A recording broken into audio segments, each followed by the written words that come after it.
You're listening to the School Leadership Reimagined podcast, episode 119.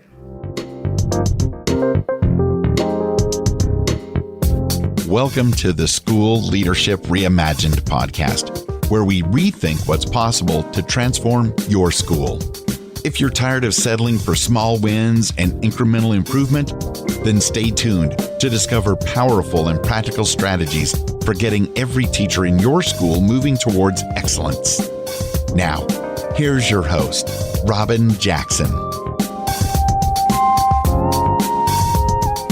Hey builders, welcome to another episode of the School Leadership Reimagined podcast. I'm your host, Robyn Jackson, and today we are continuing with our Summer Rewind series. Now, we are wrapping up this series. We only have one more week for the Summer Rewind series before we start our new season of the podcast. But I gotta tell you, this Summer Rewind series has been a lot of fun for us as we've been going through some past episodes, remembering some of the really, good episodes in the past and revisiting them. And I hope you've enjoyed it as well and that you have gotten some gems from this summer. Now, we're going to start back up in September with our next podcast season. And I am so excited about this new season because this season I don't really have a name for it yet, but it's all about the whatabouts.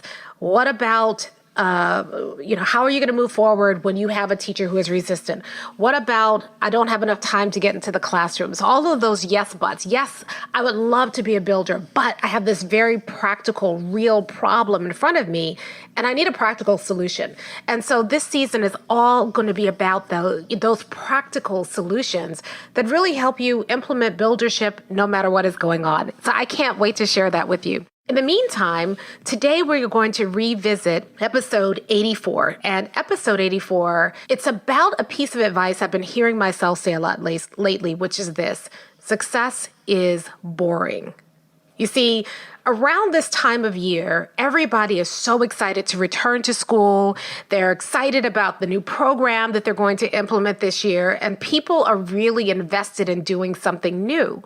The problem is that if we keep doing something new, we never give anything time to work. If we keep just grabbing the latest strategy or the latest program and we try to implement that and think that that's going to be the difference, that program, that strategy, that tactic is going to be the thing that makes a change in our school, we're often mistaken and disappointed.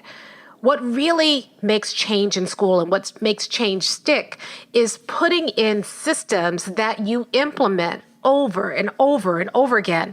And sure, every time you implement that system, you're going to make small tweaks and improvements on the system, but you need the systems in place first. You cannot replace a really good system with a flashy, shiny program and expect to get the same results. True success is really boring. And so as you are finishing up the summer and you're thinking about the fall and you're trying to figure out what am I going to do, I want to urge you not to get distracted or seduced by those shiny new objects that are out there. Instead, you need to double down on the things that matter most, the things that are going to make the biggest difference. And you need to continue to do that work because that consistency in doing the right work is what gives you those dramatic results. So without any further ado, I hope you enjoy this rewind of episode 84, which is all about success is boring. Today, we're going to talk about the concept of success is boring. You see, I talk to a lot of people and they're always asking me, hey, Robyn, how do I transform my school? Or how do I write a book? Or tell me about what it's like to run your own business. And I always feel bad because my answers are always boring. Everybody's looking for the latest and greatest and the most interesting idea. We feel a lot of pressure to do something new. We always want to know what's new. People, when I'm working with them, they want me to come and talk to them about what's the newest technology or what's the newest technique. And unfortunately, I'm no good at that because I don't spend my time chasing what's new. Instead, I focus on what's right, what works, what's timeless. Over the years, I have done it both ways. I've done the new stuff. I've been a victim of that, shiny object syndrome. And I've also done the boring stuff. And I'm here to tell you, success is not exciting. The road to success is pretty boring. So we're going to talk about that today. But before we do, I have two announcements. First one, I'll tell you something that's not boring, and that is going to Builders Lab. Builders Lab is probably, it's my, not just because I do it, it's my favorite PD ever. And we designed it so that it's 3 days of a totally immersive, totally interactive, 360-degree experience. This is not a Zoom meeting. You're not going to turn into a Zombie. You're not going to just sit there while I, kind of have a talking head floating over some slides. It is interactive. You are getting work done. And you're doing it in an environment where you're surrounded by other like-minded people, other smart builders from all over the world who are also there to get work done. When you come to Builders Lab, you walk out of Builders Lab with clarity around your vision. You know what your vision is, and it's a vision you're passionate about. You also walk out with a 90-day plan that helps you get started towards achieving your vision. The idea is that this plan is going to help you eliminate the biggest obstacle you face right now in achieving your vision, and to do it in the next 90 days.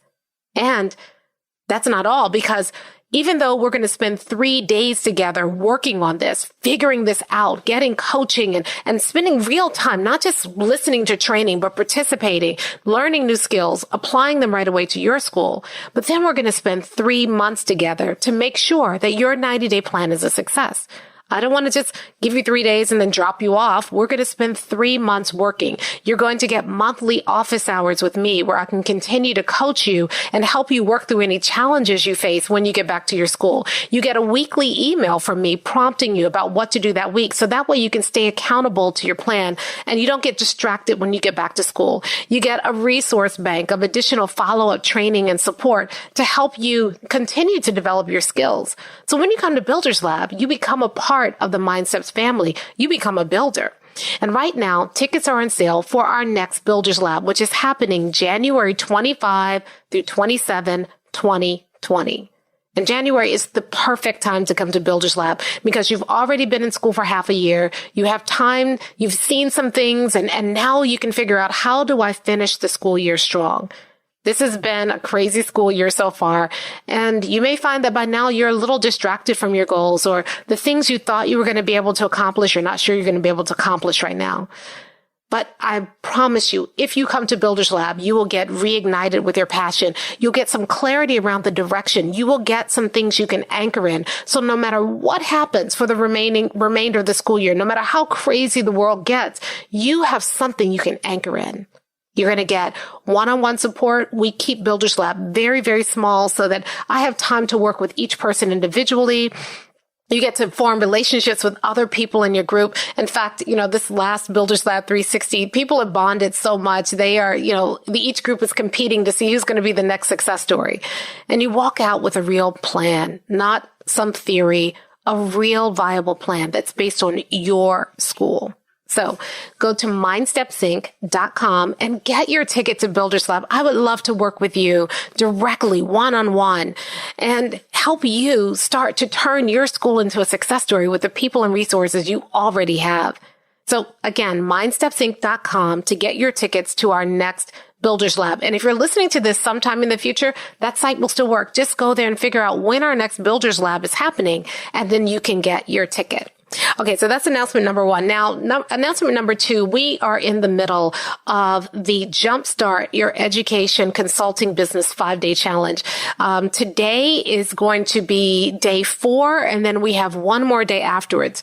If you did not sign up for the challenge, I want you to know that it's not too late, but it's almost too late because, again, we're going to be doing the training today, day 4 at 7 p.m., and then on Thursday, we're going to do day 5 training. You're going to get the weekend to catch up, which means that if you join now, you can watch all the training replays, and then the training replays come down we'll leave the training replays up for about a week, and then they're going to come down and we're going to close out the group. So it's not too late to join. And all you need to do is go to mindstepsinc.com, and on that page will be a pop-up that shows you how to join the 5-day Jumpstart Your Education Consulting Business Challenge. So if you have been thinking about starting your own business, business and you want some guidance, you want some help to get started. You don't know how to begin, or maybe you started, but it hasn't worked out really well, and you want some help on establishing a viable business that actually is allowing you to do work that you really love with people you love working with, then please go ahead. It's not too late to join the Jumpstart Your Education Consulting Business Challenge. And that challenge group will stay open until November 30th, and then we're taking everything down. So hurry up and go ahead and join and get your education consulting business started this year. All right, so let's talk about this idea that success is boring. Earlier this year, I was asked to speak to a group of teachers, and they really wanted to talk about how to maintain rigor in a virtual learning environment. And so that was my focus, because rigor works whether you're virtual or face-to-face. I don't really like to waste time on tricks and strategies that only work in one place. I want tricks and strategies. Well, I don't really want tricks and strategies at all. I really invest in principles that are situation agnostic, because once you invest in that principle, you can take it wherever you go. You can use it. It will apply. It will help you wherever you go. So I prepared my presentation for the teachers, and I was talking about the principle of rigor and why it's important and how to create a rigorous learning environment no matter what situation you find yourself in. And all the teachers wanted was, I need a software a program to help me make my virtual classroom flashy and interesting, or I need help setting up my Bitmoji classroom, or do you know any software that is great for science? They wanted the tricks. They wanted the bells and whistles, and they didn't want to talk about what makes something rigorous. What they wanted was, give me 100 different websites I can go to find something cool, because I don't know another way to engage my students. And I had to tell them that you can do all of that, but if you don't lay the foundation here first, those things are going to wear off in a month. Yeah, the kids may love it right now. Yeah, it may be fun right now.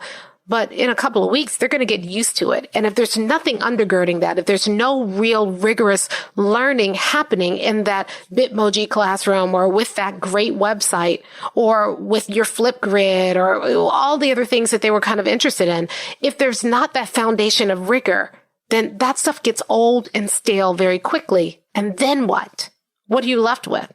I got really frustrated, because I think that a lot of people are always looking for the flashy thing, the cool thing, the latest thing. A lot of times when I'm talking to clients and they want me to go do a keynote, or they want me to do a one-day training, and I'm asking them, what will success look like? And they're saying, well, give people something new, something they haven't heard before. And I'm thinking, no, I don't do that. I don't think it's even good to invest in that. If you're always chasing the next shiny object, then you keep yourself on that school improvement hamster wheel. You're always working for the next cool thing. I see this happen all the time. And what I want to just kind of scream from the mountaintops is, those things are cool and they're flashy and they're fun, but they don't last. The things that make you successful are boring. I had a mentor once who was working with me when I was first starting Mind Steps, and I was doing the same thing. I was thinking, I gotta listen to the latest guru. I've got to try the latest marketing strategy or sales strategy, or I need to revamp my website. And I was spending all this time on these things that were flashy and fun and superficial, and my business was not thriving. And my mentor said to me, Robyn, success is boring. You find something that works, and you keep doing it.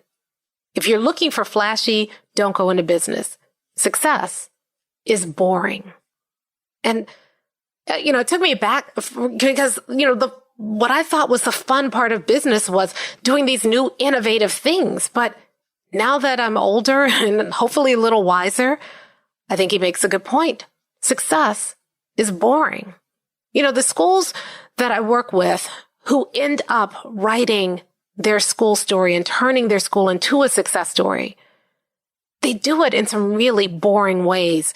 People ask me, wow, those results are amazing. That's so exciting. And that is exciting. But how they got there, pretty boring.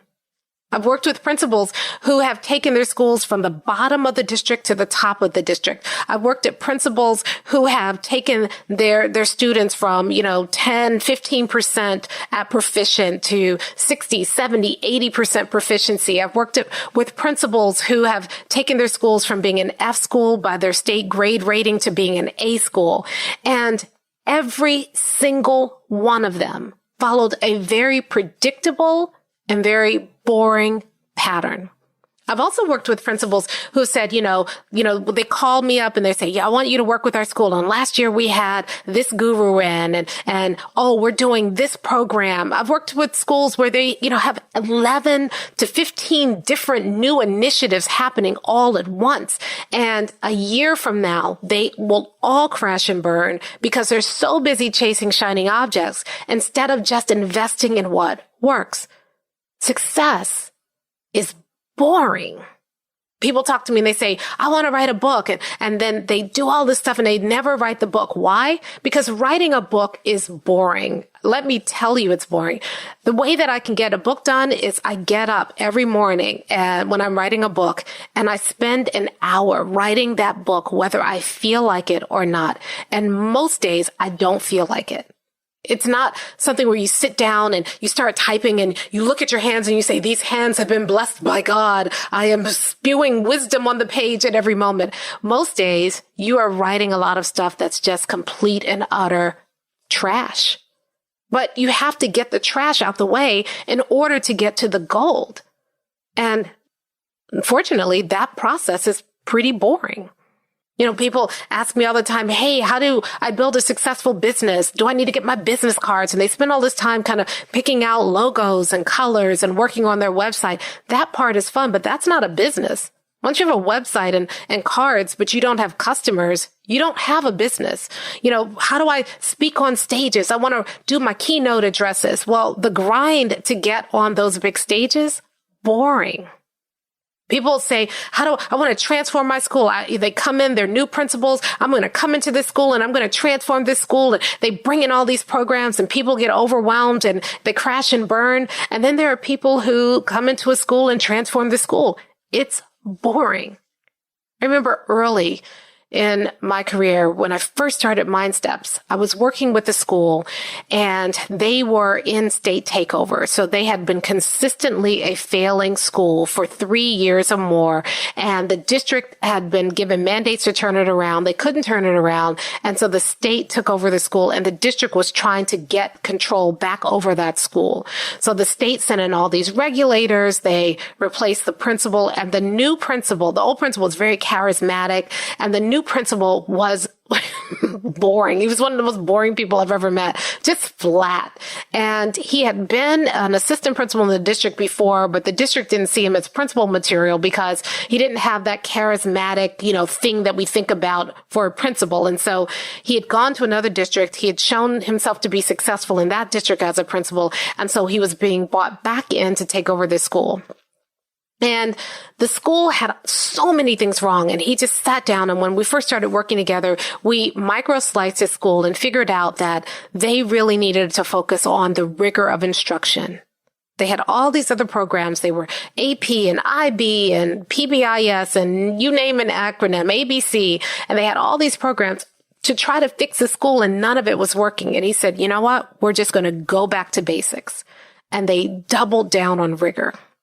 And then his admin team, when they figured out their builder's blueprint, they focused on rigor for instruction. But in terms of which discipline of buildership they wanted to practice, his admin team said, we really need to focus on feedback and support right now. So every admin team meeting, they sat down, they went through their teacher dashboard. Whose classroom have you been in this week? What support should you give that teacher? How is it moving that teacher to more rigorous instruction? Every single week. Week after week after week, that same boring meeting. But mid-year, the instruction started to shift. By the end of the year, they had gone from being an F school to being a C school. The following year, they went from being a C school to being an A- school. And he went on to win Principal of the Year for that county and then for the state. Not because he did something flashy, but because he was boring. And I remember sitting there looking at the success that he had with his school and saying, this guy is so boring, but he was doing the right work. And unfortunately, the right work isn't flashy. It's boring. But he was just dogged and consistent about doing the right work. And that's how he turned his school around. It wasn't a flashy program. It was because he was willing to be boring. And since then, I've seen the same story happen time and time again. The people who are the most successful are willing to be boring. They're willing to be consistent. They're willing to really understand what does it take, not the flashy stuff, but what is the fundamental work that needs to be done. And they're willing to continue to do it, even if it's boring. Success is boring. Success means that you have to commit to something. You have to commit to daily habits that over time build success. Success rarely, if ever, comes, lasting success, rarely, if ever, comes when you try to do something flashy, when you try to, do something big, when you lurch from one big program to the next big program. Success happens when you're willing to commit to something boring. So here's some boring things that builders do that contribute to their success. The first thing is that builders create a meeting rhythm. Now, meeting rhythms, every time I introduce them at Builders Lab and I walk people through it, even inside of Buildership University, we're setting up meeting rhythms. And I feel like I have to apologize because, this is one of the most powerful things you can do for your school to make it successful.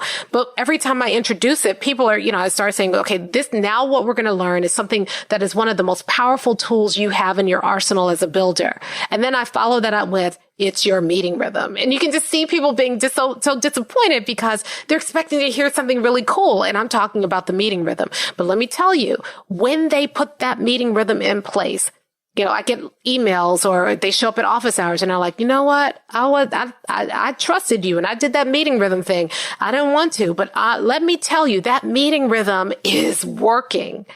It's about committing every single week to meeting around your goals, not around anything else. A lot of times in meetings first of all, most of us hate meetings. And the reason we hate meetings is because they're very unproductive.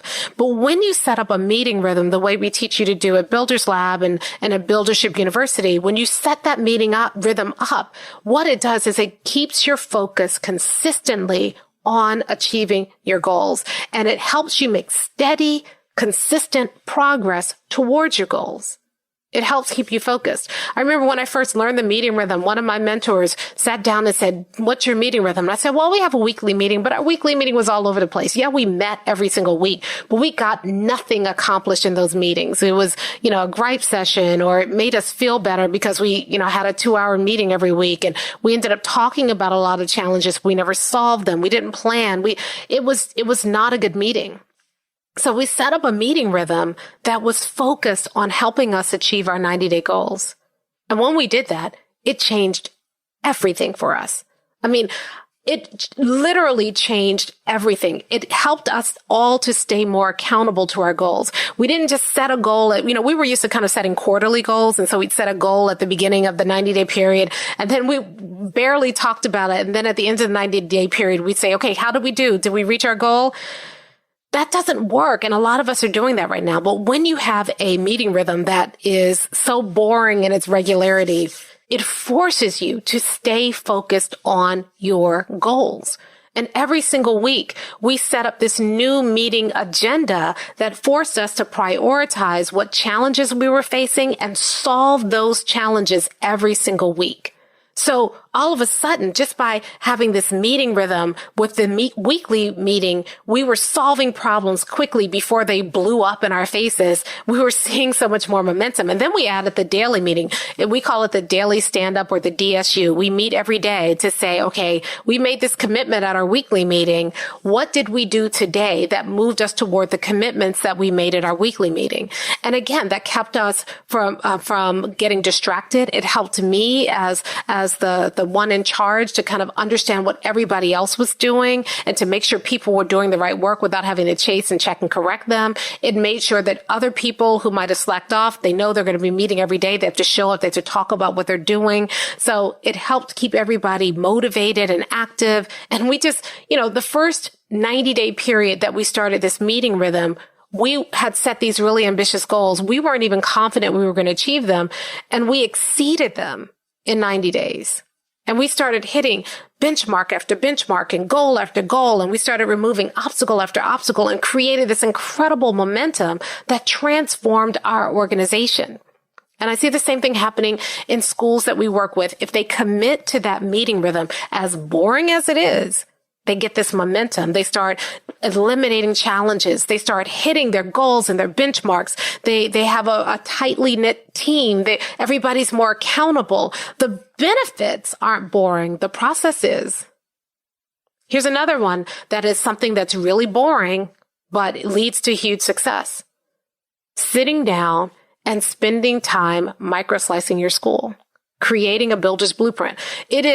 I used to say, this is the most boring part of Builder's Lab. And it's also the hardest part of Builder's Lab. But you do that work, you walk out with a blueprint for exactly how you're going to achieve your goals. You stick to that blueprint, you will achieve your goals.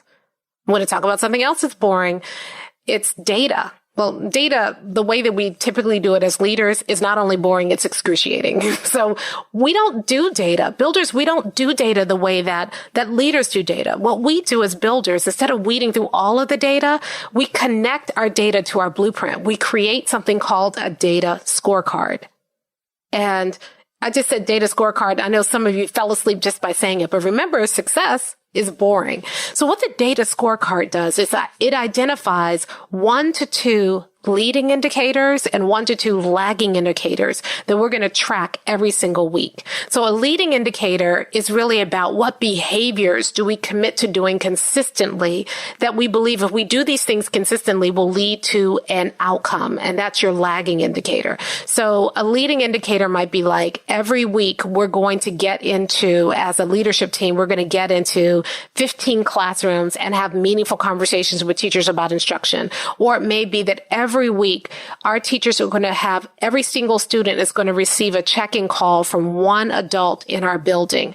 Or every single week, we are going to sit down as a PLC and we are going to talk about 20 students that we share in common and figure out where they are and what we need to do to get them to their goal. And we're going to rotate that list every single week until we go through our entire team. And we're going to do that twice each semester. And so what you're doing is you're tracking, are we doing that every week or are we doing this every day? Are we getting into those classrooms? Are we talking about those students? Are we looking at those benchmark assessments? And so you track your leading indicators with the idea that if we do that every single week, we should expect this outcome. And so then you start to say, we're doing this every single week. Are we starting to see this outcome? So you create a one-sheeter data scorecard, and that scorecard becomes a part of your weekly meeting. And every single week, you're looking at those numbers. Now, boring as heck, but when you do that, it keeps you focused on the activities that are going to give you the biggest bang for your buck down the line. It helps you not just set a goal, but commit to doing the work to achieving that goal.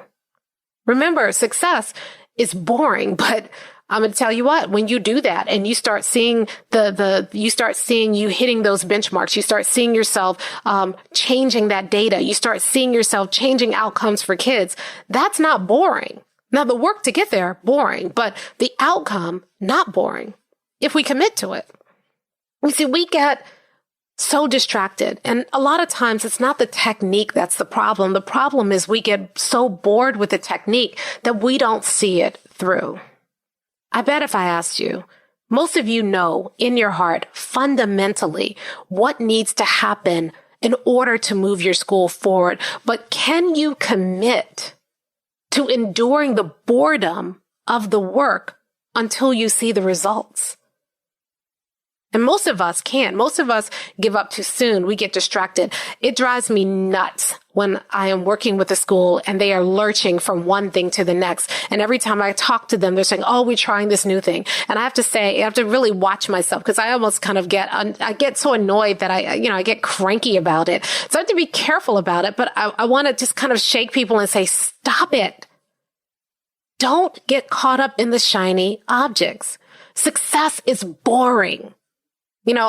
I wish, in my role that I could walk in and give you some sort of flashy solution and, say, oh, here's the magical solution, jump around 3 times and say googly boogly and you'll see magic happen in your school. I wish that I had something like that. But most of the time, when I come and talk to people, I'm talking to them about the most boring stuff in the world, like a meeting rhythm and a builder's blueprint and a data scorecard and getting into classrooms and having those feedback conversations and creating and monitoring your teacher dashboard. So boring. But if you do that, then you start to tell a success story that is not boring at all. You start to talk about how your scores were in the toilet. And because you did this consistently, now 100% of your students are at proficient or above. Or you start to tell the story about how your graduation rates were just horrible, but now 100% of your students graduate in 4 years with a viable post-secondary option. Or you tell a story about how your students were not successful when they left your school and now 100% of your students are successful. Yeah, getting to success is boring, but the story you start to tell as a result of that boring work, not boring at all. You should hear some of the stories that some of the people who have come to Builders Lab are starting to tell. It gives me goosebumps. But you got to do the boring work. And a lot of people never get to tell that success story because they refuse to submit to the boring part. I don't care what industry you're in. If you talk to successful people and you ask them the secret of their success, if they're being honest, they'll tell you success is boring. So you have to decide, are you going to commit to the boring? Will you allow yourself to just do the boring work? Is it worth it to you to go through that boring work in order to achieve success? You can go continue to chase shiny objects, but I'm here to tell you, a year from now, you're not going to be very far from where you are. And for those of you who already have a good school and you feel stuck between how do I get from being a good school to being a great school, I'm here to tell you it's not going to be some shiny object that gets you there. It's going to be about doing the boring work. In fact, it's a lot harder to get from good to great than it is to get from bad to good because the leap is smaller, the work is more minute. But if you do it, if you commit to the boring part, if you stop chasing the shiny objects and just be good with being boring, the story that you will get to tell won't be boring at all. So this week, I want you to ask yourself, am I willing to commit to the boring in order to be able to tell the exciting success story? Or am I going to continue to chase shiny objects looking for the next best thing, the biggest thrill, the coolest program, and stay stuck on the school improvement hamster wheel for the remainder of my career? The choice is yours. But I hope that you choose to be boring like a builder. That's it for today. I will talk to you next time. Thank you for listening to the School Leadership Reimagined podcast. For show notes and free downloads, visit schoolleadershipreimagined.com. School Leadership Reimagined is brought to you by MindSteps, Inc., where we build master teachers.